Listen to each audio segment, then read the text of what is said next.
Good morning, good afternoon, good evening, or as we like to say here at Shady Acres Woodshop, howdy! Today we have the Bloody Stump. This comes to us from our friend Tuffy Marginez. Tuffy calls this wood blood orange. It is quite wet, about 35% according to my moisture meter. The piece is about 12 by 13 by about 5 inches deep. What I'm going to do is mount a faceplate ring on to the middle of this. That faceplate ring will fit on my chuck.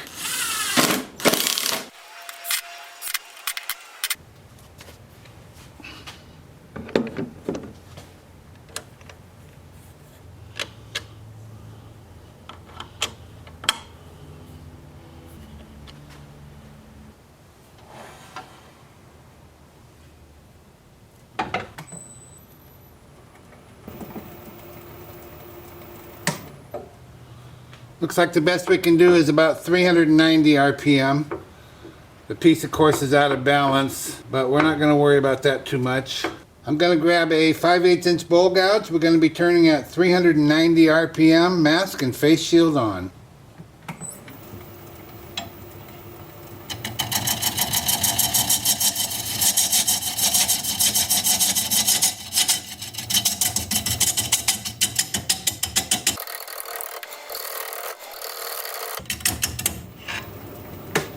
Well, this is going to be a hard wood. I can see that. I'm going to put a glove on.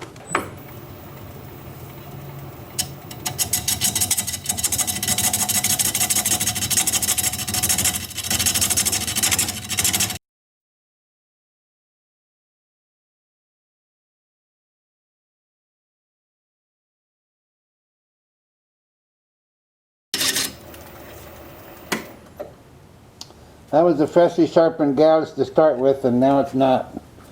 I'll be right back.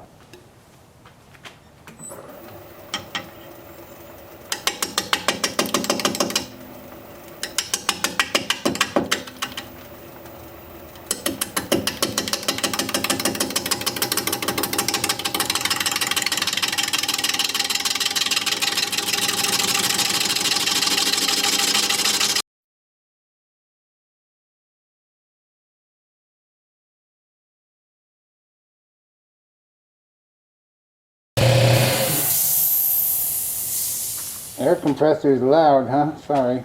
I'm about as high as I want to go. I'm pleased that I see some nice grain in here. I'm trying to decide if I want to go in further. I want to take just a minute and mark out for my tenon. I'm going to use my large jaws, so it'll be a 3.5 inch tenon.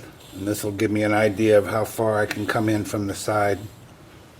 I still need a base around out here.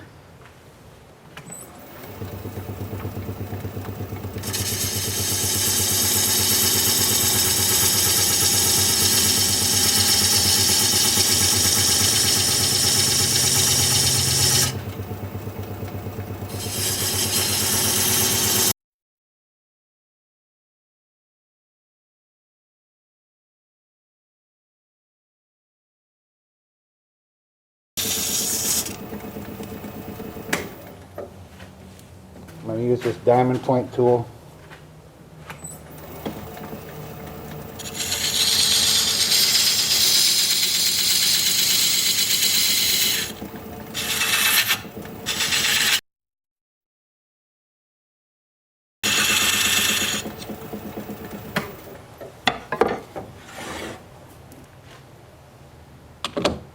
Okay, perfect.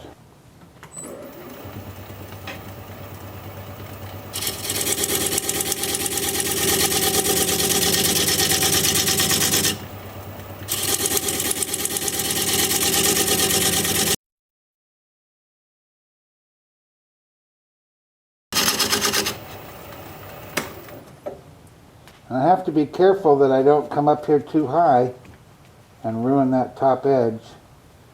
That would be the worst thing I could do.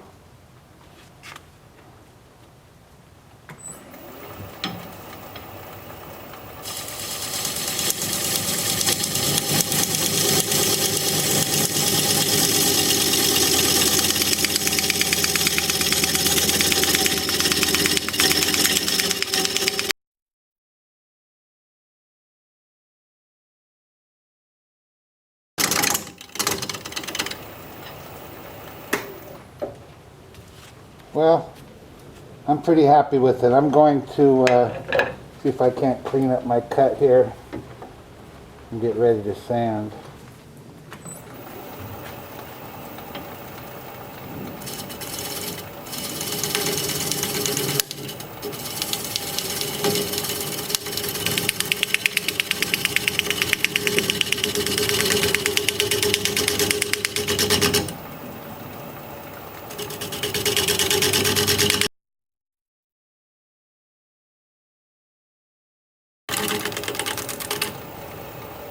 Easier said than done.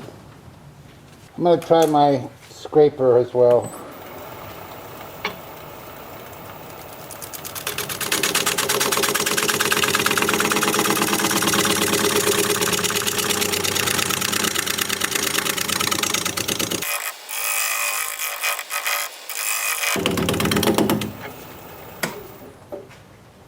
I think that might have done some good. Yeah. Yes, it did. Time for sanding. I'm going to start the sanding with my Sandoflex. I'm going to sand this area here. Now you'll see that this is much lighter than it was a few minutes ago. I took a bristle brush. It seemed like it was quite dirty in here. So I took a bristle brush and kind of scrubbed at it. And that's what I got. And I kind of wish I hadn't done that. It's kind of green under there. I don't know how that's going to turn out with some finish on it, but we'll find out. Anyway, so I'm going to sand with my Sandoflex at 180 grit. All of this, all the way around the top. Any place there's bark inclusions, that sort of thing. Then when that's done, I'll switch to my 2-inch disc sander at 80 grit. And I'll sand all of the turned parts. And I'll show you both of those as soon as I get my mask on.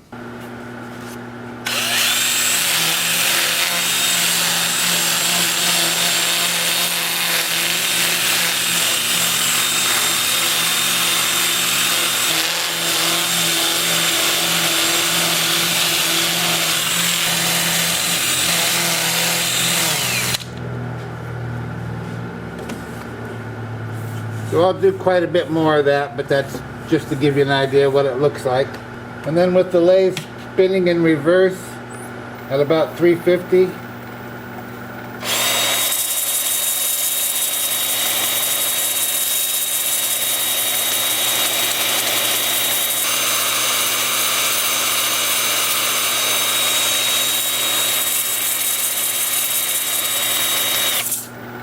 And that looks like that's going to go pretty easily. So I'll see you back here in a little bit when it's time to put some sanding sealer on there.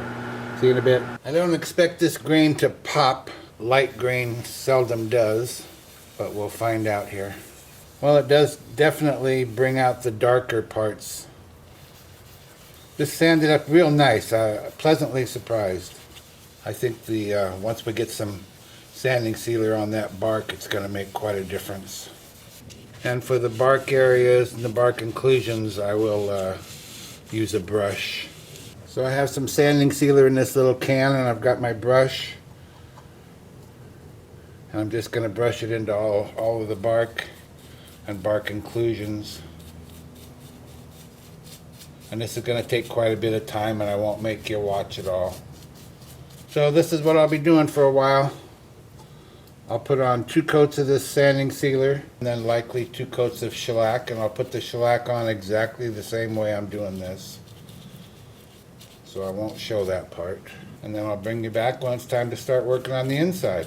That might be a little more problematic, we'll find out. Sometimes hollowing end grain can be a pain. So I'll see you in a bit. Well, I was waiting for this last finish to dry. This is the first coat of shellac that's on here. I've got 2 coats of sanding sealer. This is the first coat of shellac, and I'll be putting on another coat, but it's looking really good, and I'm really liking this piece. Anyway, I went in and did some research again. I guess I didn't understand the term blood orange. When I researched earlier, I looked up blood orange wood, and I looked up blood orange bowls, and I wasn't finding anything at all. Zero. Nothing. So this may be the first time anybody's ever turned a bowl out of blood orange. Turns out blood orange refers to those oranges that have a blood red color. I had no idea. Maybe you knew and you think I'm goofy for not knowing. I didn't even associate it with that. And I was wondering why it was called blood orange when it's actually yellow. But that seems to be the deal. It refers to the fruit, the blood orange fruit of the blood orange tree. So, there you go. Just a little bit of information. I'll get back to putting on my final finish.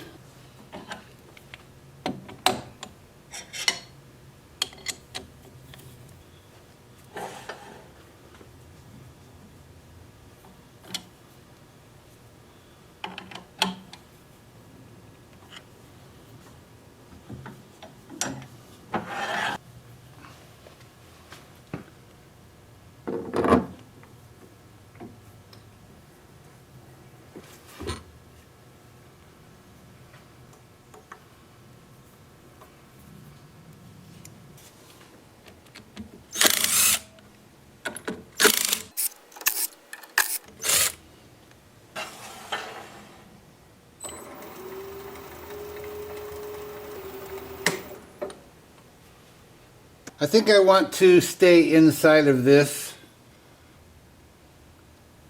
This right here, this kind of makes me nervous because it goes all the way over here. Now it doesn't go beyond the edge, the top edge, but over here it goes down there 4 inches. And then it kind of comes to a dead end, but then we have a slight crack after that. So I don't know, it kind of bothers me a little. I sure don't want this to come apart because it sure is pretty. And I put a lot of work into that finish. So anyway, I'm gonna stay inside of this. So I'm gonna take a pencil and draw a line on here so I can see it when it's spinning. We might go out from there once we get into it and see that it's going to be solid, because that's a pretty wide rim on there. But it's also a big feature of this piece is this irregular edge all the way around. Kind of reminds me of, I don't know, a seashell or a flower or I don't know what, but it's cool. We're going to be turning at 580 RPM, 5/8 inch bowl gouge, mask and face shield on.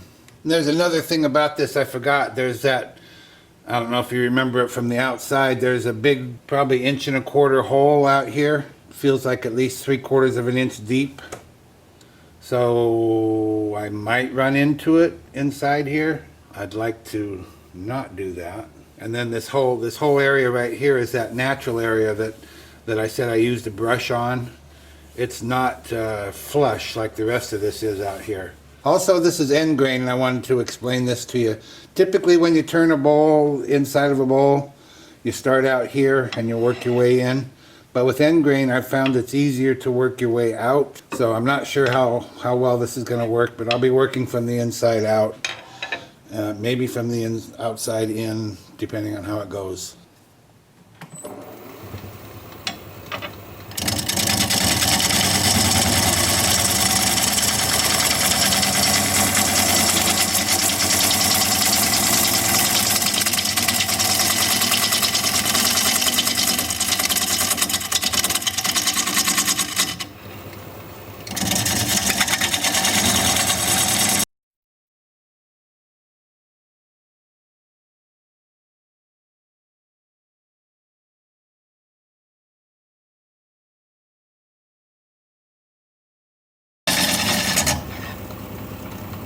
Oh, I'm gonna go sharpen up again.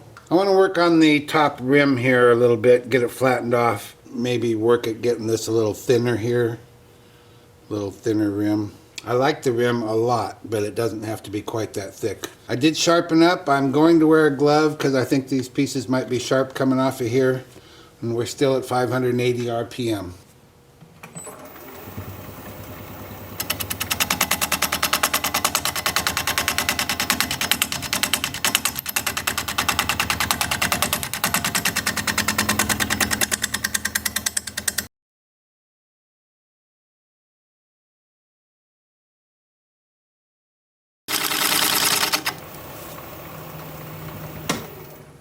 And where's that big hole? Right here.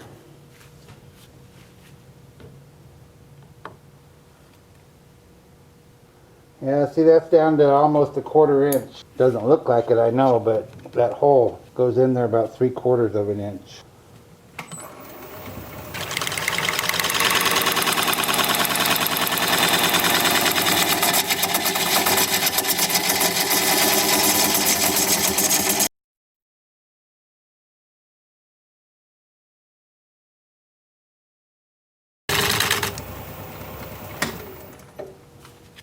I'm going to get rid of the tailstock. I just can't do what I want to do.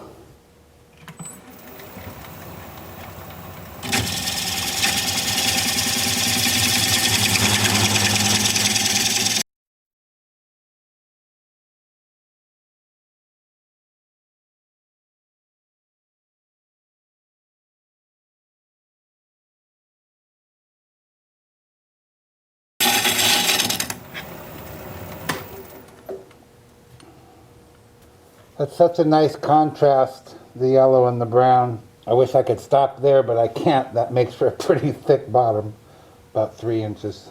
But it looks cool. Reminds me of sun and moon or something.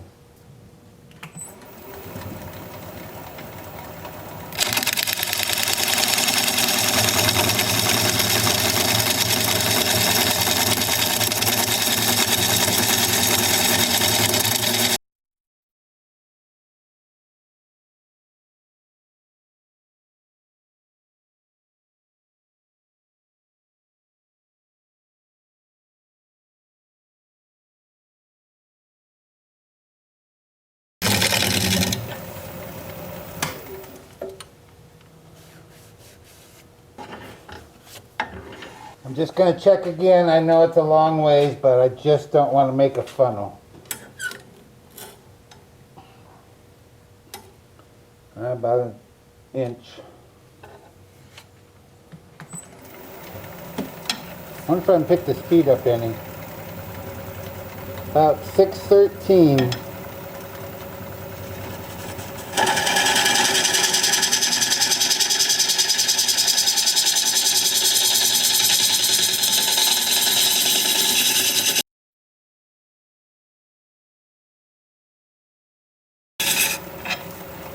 Oh. This is wearing on me, but we'll get there. I'm going to take a little break.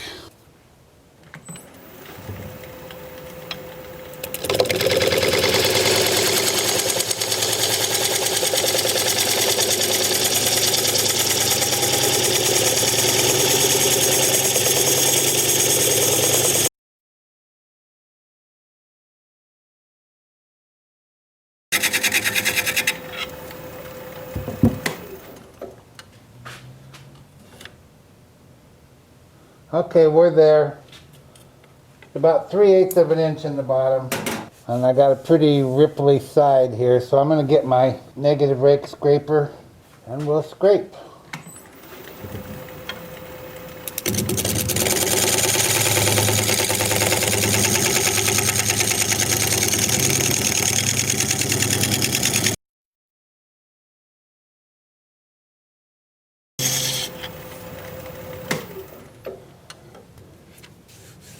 Okay.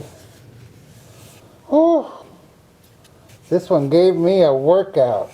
Time for sanding. I'm going to start the sanding with my Sandoflex. I'm going to sand just right here because obviously I couldn't round this over or anything with the irregular edge. I would have just wiped out much of it, and that's no good. So I'm just going to sand this because it's quite sharp. And I'll sand some inclusions inside here as well. And I'll show you that as soon as I get my mask on.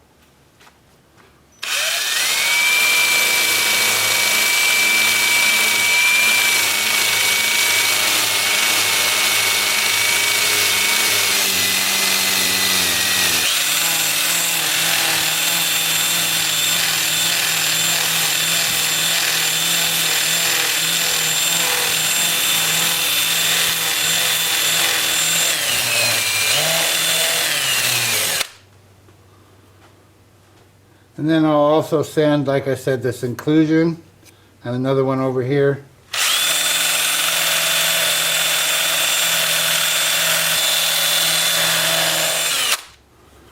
And that's 180 grit, and that's as fine as I'll go on that.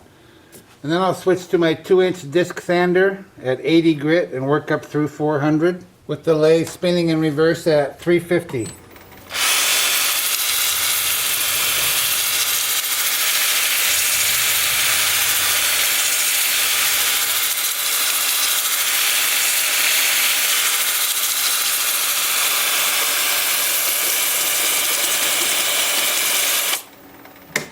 And then I'll alternate with forward as well.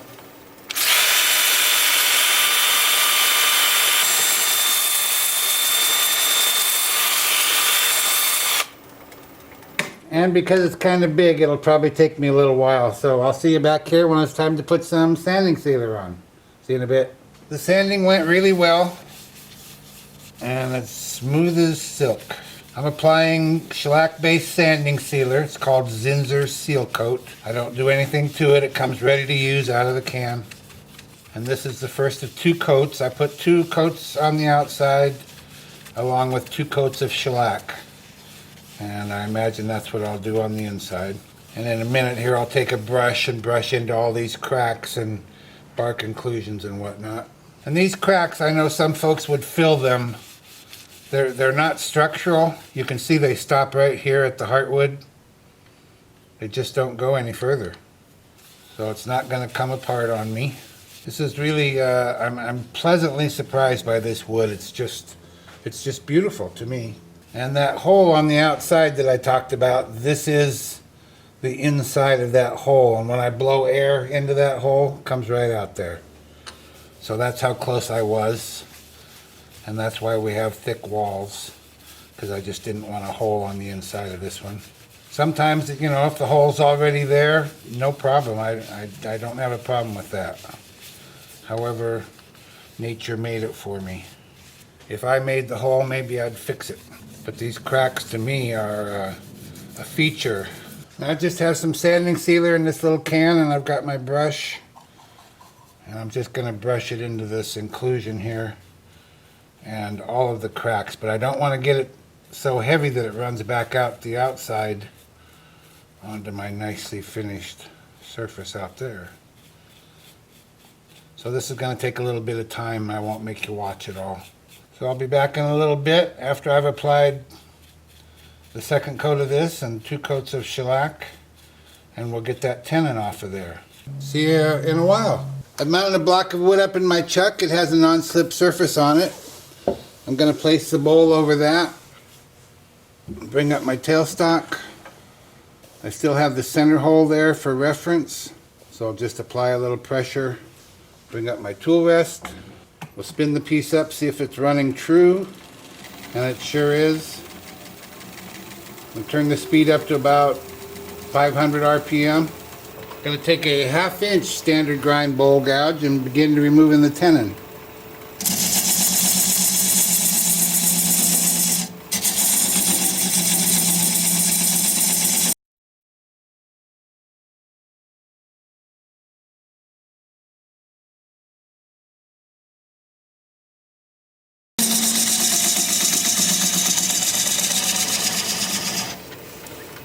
Now I don't have to remove the whole tenon, I just need to get it below the base of the bowl. And I've done that, we have clearance. So I'll just keep working underway.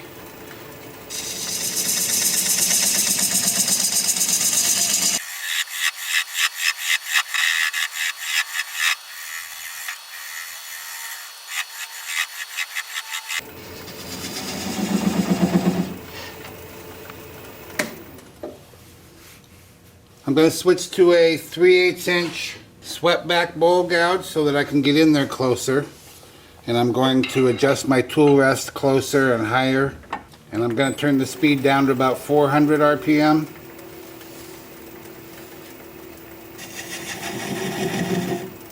I just want to get that little nub as small as I can.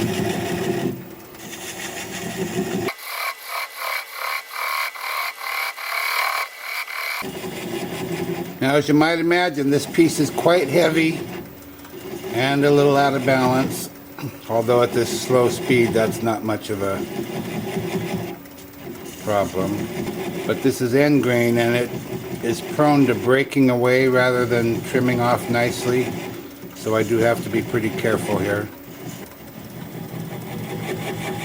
Now that's quite small, so I'm going to turn the speed down to about 200 RPM. And I'm going to apply the bevel of the gouge against the bottom of the bowl. Pressure towards the headstock. Lots of pressure because of the weight. Right hand on the gouge, left hand on the switch. And when the little nub stops turning, we'll know we're through. And sometimes that breaks away instead of stops turning. So that created a little bit of extra sanding I have to do, but not bad. So now I'll just take this over to the workbench, sand it up, sign it, get it finished, and I'll be right back. Be sure you stick around to the end of the video so you can see the before and after shots of this piece. If you'd share this video, boy, would that ever make me happy. I'd sure appreciate it, thank you. Well, here it is. One bloody stump, blood orange bowl in the books. I just love it. I love that right there. All that wonderful nature. There's that hole I was telling you about. Goes back in there about 3/4 of an inch. And that's what kept me from making the walls thinner than they are.